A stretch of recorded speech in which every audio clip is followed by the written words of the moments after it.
Okay, let's continue our second video clip no, sa ating The Holy 20,026, the Holy 7 month of the year, July 5. No? Yesterday, we do a lot of happiness, enjoying with my some of my family members, no, Matthew and Aika. No?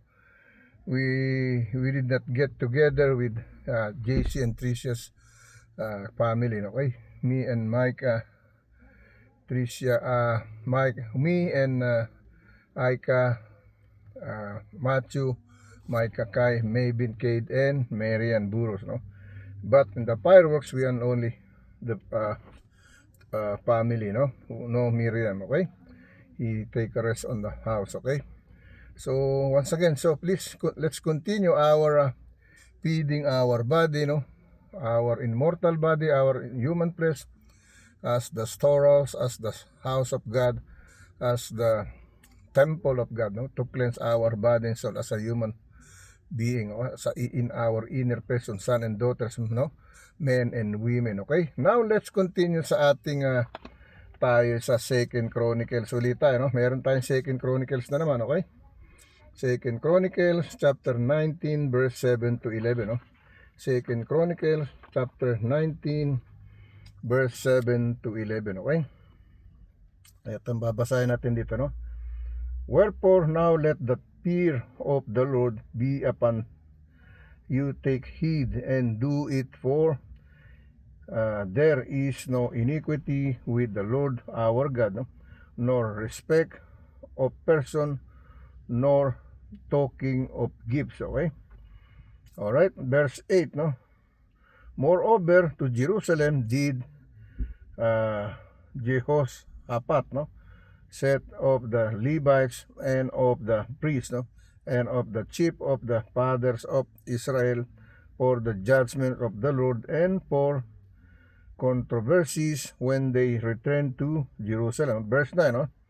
And he charged them, saying, Thus shall ye or you do in the fear of the Lord, faithfully and with a perfect heart. With a perfect heart. Okay, and sa verse 10. Okay, and what cause soever shall come to you and your brethren that dwell in their cities, between blood and blood, between blood and blood, between law and commandments, statutes and judgment, ye or you shall even warn them that they trespass, not against the Lord, and so wrath came upon you and upon your brethren.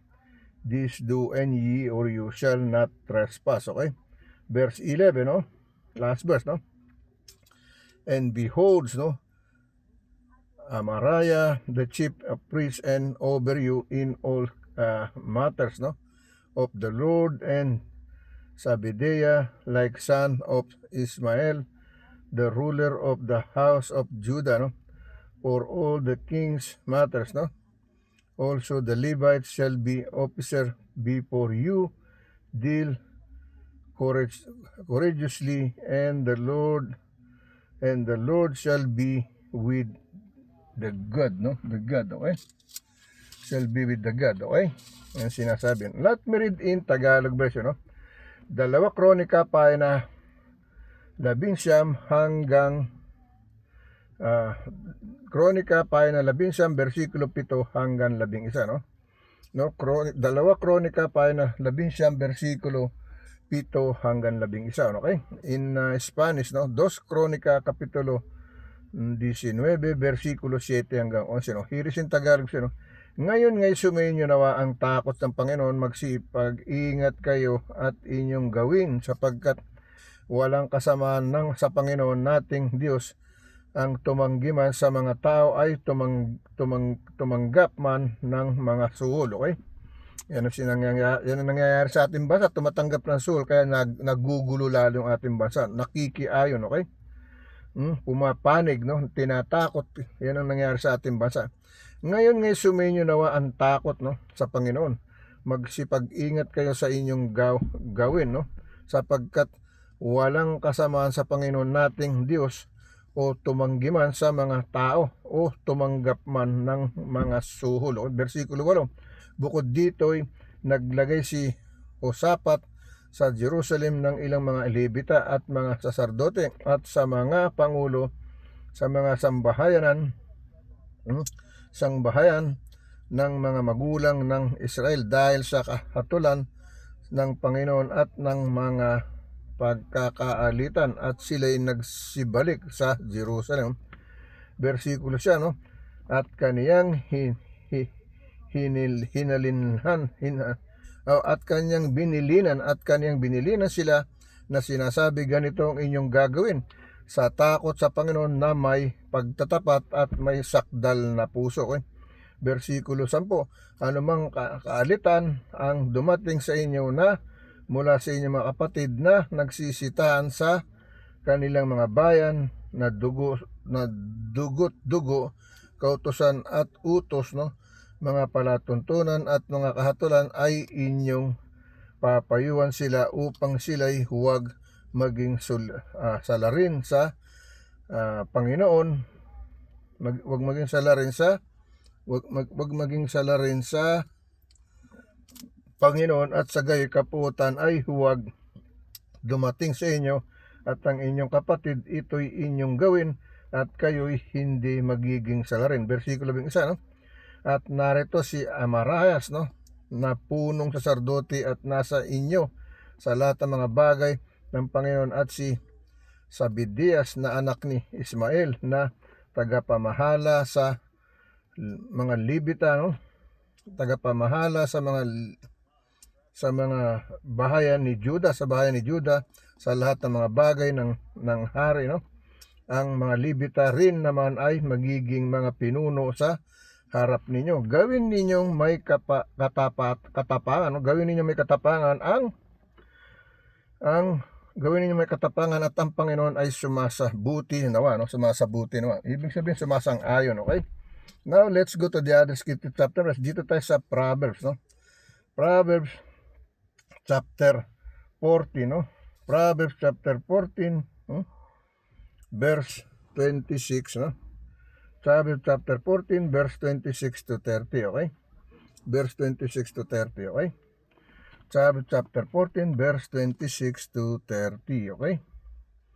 Ito ang sinasabi rito, no? In the fear of the Lord is a strong confidence, and his children shall have a place of refuge, okay? Verse 27, no? The fear of the Lord is a fountain of life to depart from the snare of death, okay? Verse 28, okay? In the multitude of people is the king's honor, both in the want of people is the destruction of the prince. Okay? Verse 29, no? He that is slow to wrath of it great understanding, but he that is hasty of spirit, no, exalted fully, no.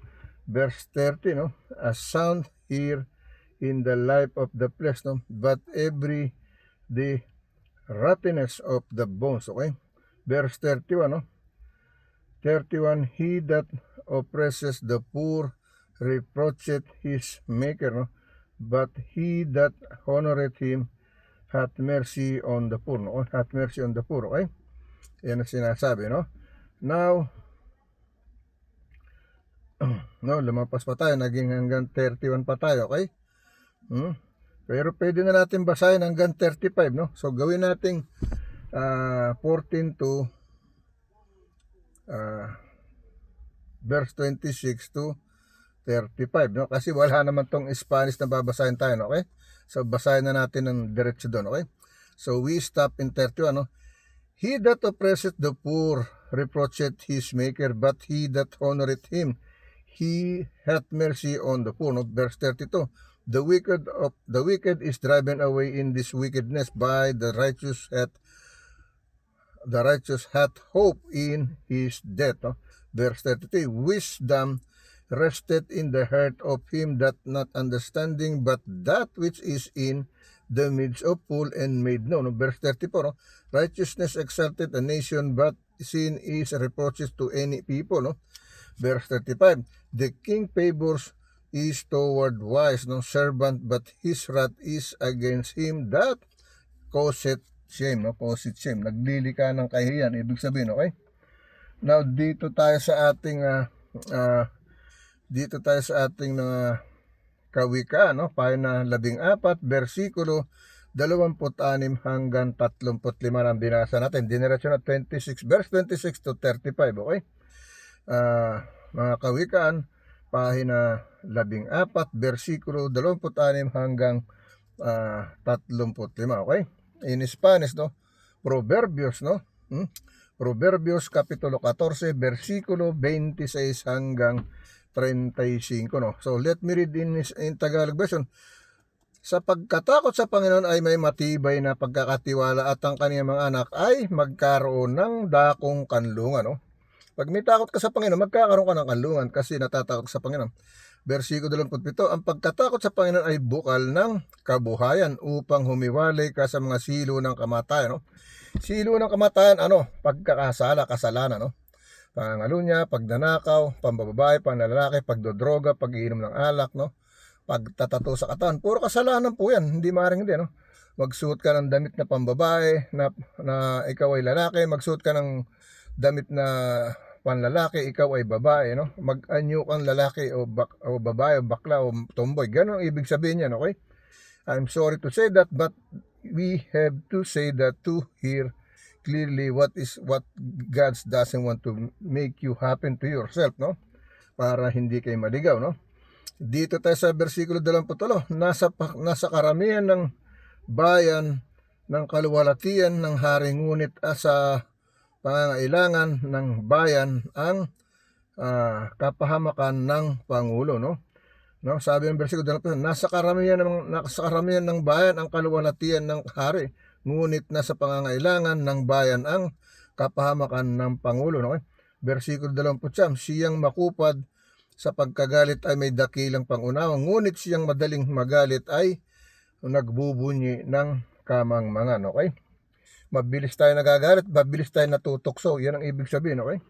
So, kailangan iwasan pa rin natin, okay? Pero nandun hindi mo maiwasan. Bakit ganun, no? Talagang tukso, tawagin pang tukso kung hindi mangyayari sa'yo, okay? Versikulo 20, no?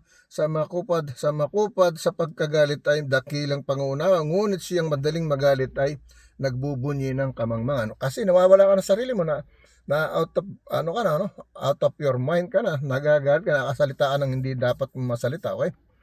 Versikulo 30, no?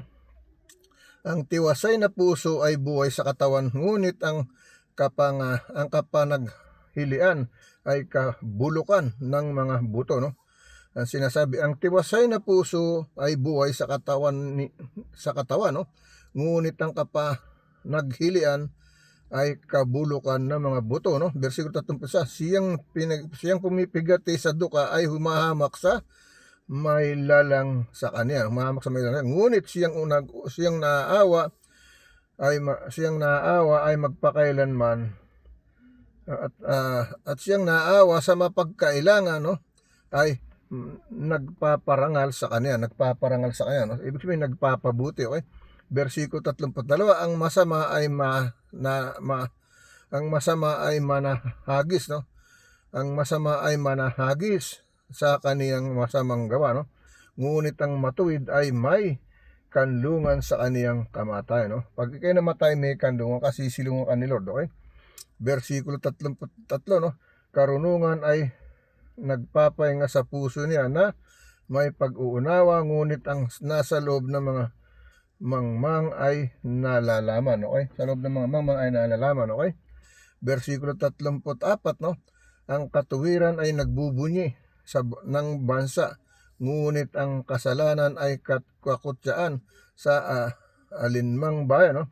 Versikulo 35, ang lingap ng hari at ang lingkod na gumagawa na may kapantasan, ngunit ang kaniyang puot ay magiging laban sa nakahihiya, okay? Yan ang sinasabi, no? Okay? Now let's go to read the other scripture chapter and verse, no? Dako na tayo sa ating iba pang scripture, okay? Dito na tayo sa ating So, sandali, checkin muna natin, no? Mag-check muna tayo, okay? Kasi malamang meron tayong nalampasan na, no? Na nabasa natin. Siguro dito sa, ano, Oh, ito, nabasa na natin to, no? Yung Proverbs chapter,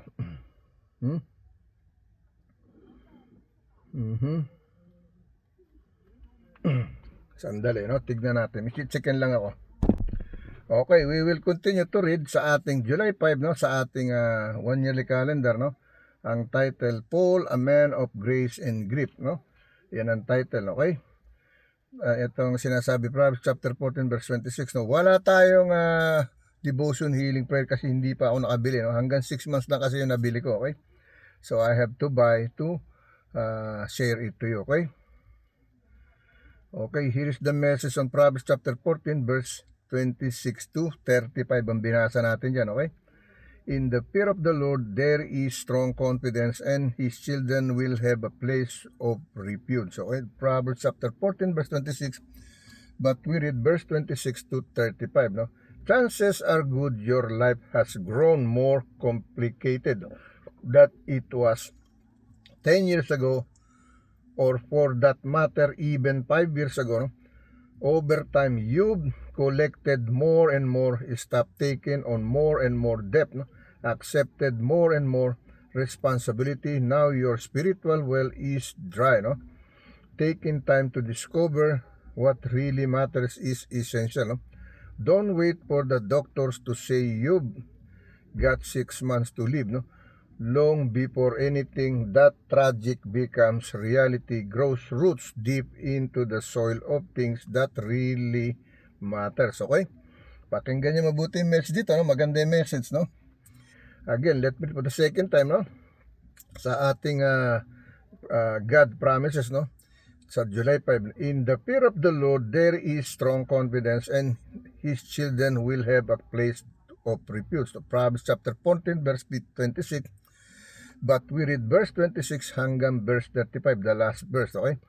Chances are good your life has grown more complicated than it was 10 years ago, or for that matters, even 5 years ago. Over time, you've collected more and more stuff, no? Taking on more and more debt, no?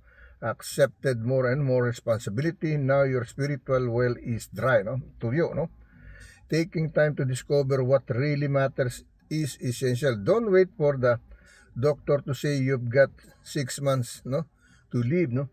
Long before anything that tragic, no, becomes a reality, growth roots deep into the soul of things, no, that really matters, no? That really matters, okay?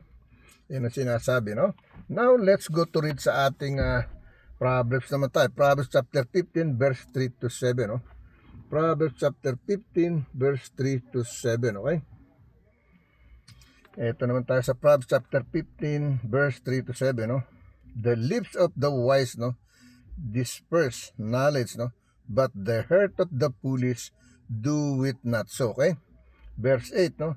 The sacrifice of the wicked is abomination, no, to the Lord, but the prayer of the upright is His delight, no? Ang sabi, no?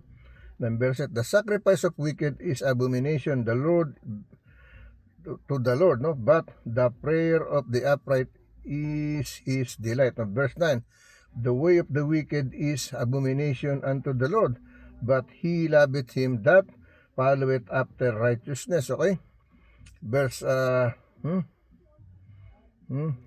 to 7, no? Okay, no? Naligaw na naman tayo sa pagbasa natin, okay? Bulakin natin sa verse 3, okay? So, gawin na natin, nabasa natin hanggang verse 7, no? Hanggang 8, okay? Pwede natin dagdagan niya kasi Proverbs din yan, no? Wala ring Spanish yan, no? Even though we have to take another third video, it's fine for me, okay? Wala naman tayo masyadong, ngayon, sharing, okay? Hindi masyado maraming scripture chapter and verse natin. But I can read this, no? Chapter 15, verse 1 to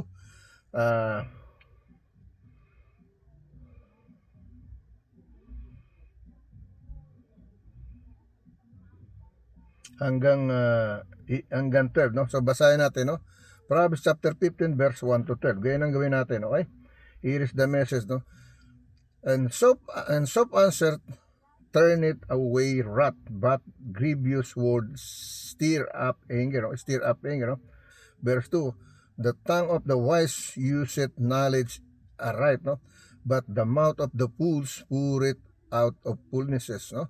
Foolishness, no? Verse 3, the eyes of the Lord are in every place, beholding the evil and the good, okay? Verse 4, wholesome tongue is a true of life, no? But perverseness therein is a breath in the spirit, no? Verse 5, a fool despises his father's, no, instruction, but he that regardeth reproof is prudent, no? Verse 6, in the house of the righteous is much treasure, but is the revenues of the wicked is trouble, no? Verse 7, no? The lips of the wise despise knowledge, no? But the heart of the foolish that not so, okay? Diyan tayo na paumpisa kanina, okay? Pero ginawa na natin Proverbs chapter 15 verse 1 hanggang to 12, okay? Now let me continue sa 7, no? The lips of the wise disperse, no, knowledge, but the heart of the foolish do it not so. Verse 8, no? The sacrifice of the wicked is abomination of the Lord, but the prayer of the upright in his delight, no? Is his delight, no? Verse 9, no? The way of the wicked is abomination unto the Lord, but he loveth him that followeth after righteousness. Of verse 10, correction of grievous into him that forsaketh, no, the way, and he that hateth reproof shall die, no? Verse 11, no? And verse 11, hell and destruction are before the Lord, how much more than the heart of the children of men. Verse 12, no? A schooner loveth not one that reproveth him, neither will he go into the wise, no, unto the wise, okay? Yan ang sinasabi, okay? Okay, sama natin ng hanggang verse 14, okay? Hanggang 15 pa nga, no?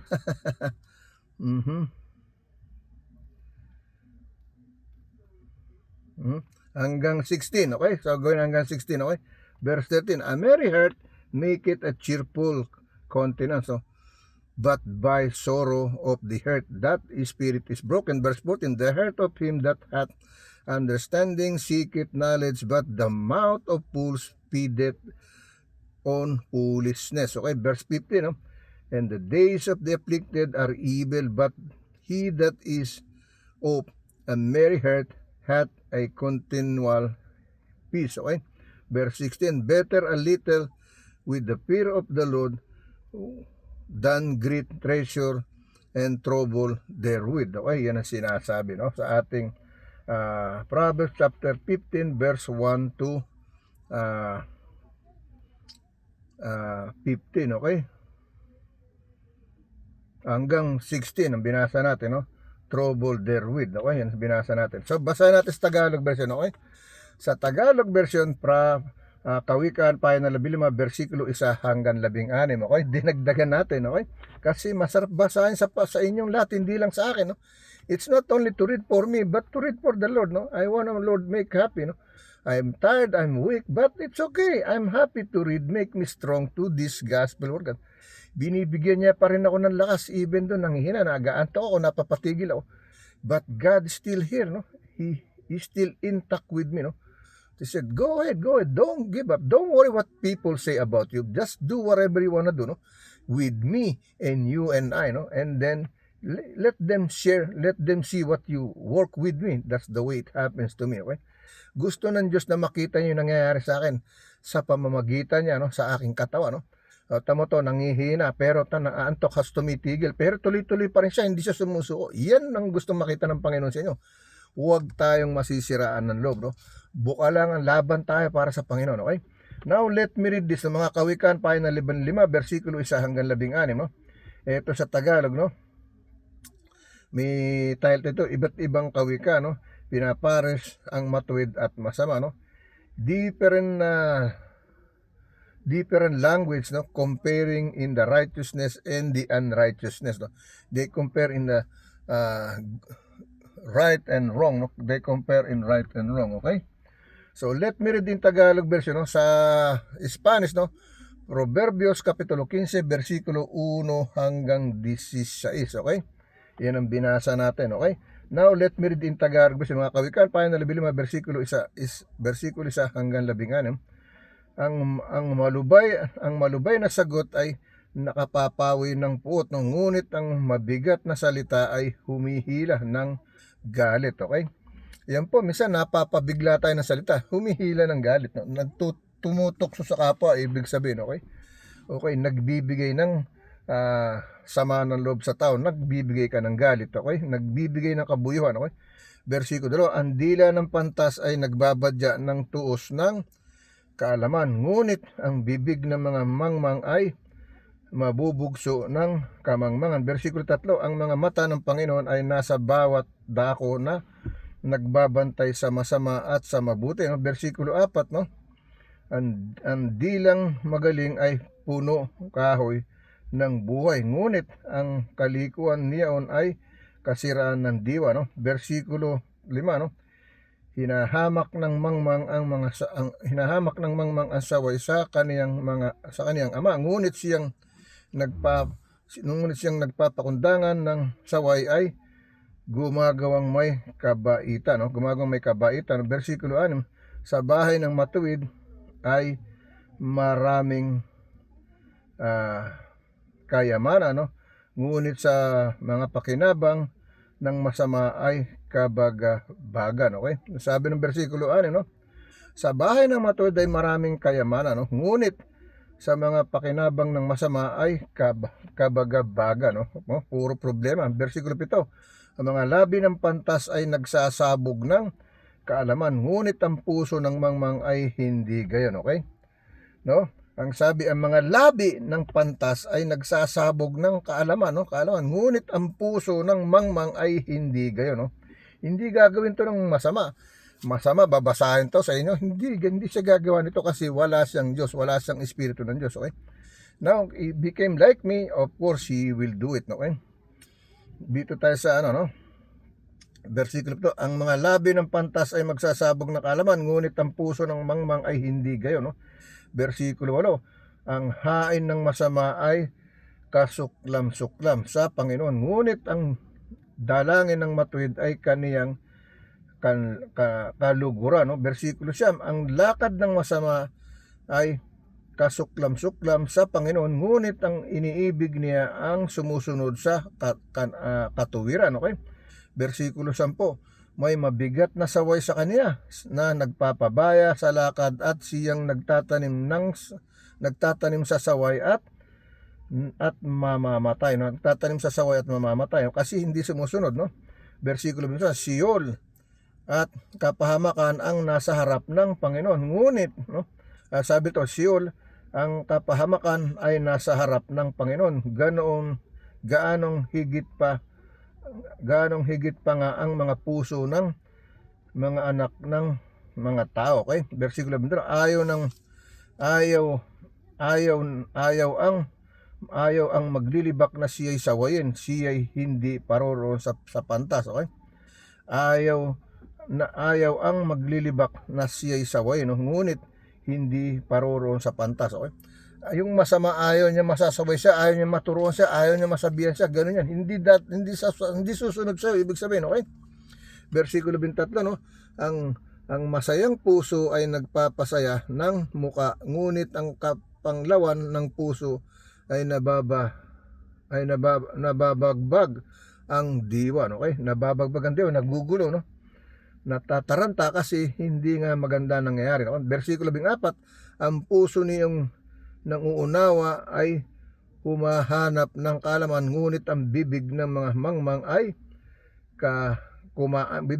kumakain ng kamangmangan, no? Versikulo 25, lahat ng mga araw ay nagdadalamhati ay masama, ngunit siyang may masayang puso ay may laging kapistahan, no?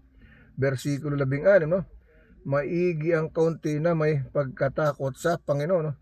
Kaysa malaking kayamanan na may kabagabagan, okay? Yan ang sinasabi, okay?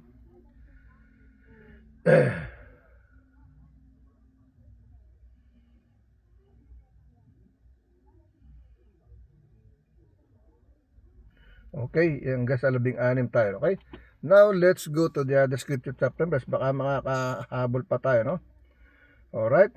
So, what are we gonna do? We're gonna go to third video na, okay? Para hindi tayo mag-alangan, okay? Para may lugar tayo ng konti. Kasi basahin ko yung isa, tapos yung isa isasama ko na sa ikatlong video, okay?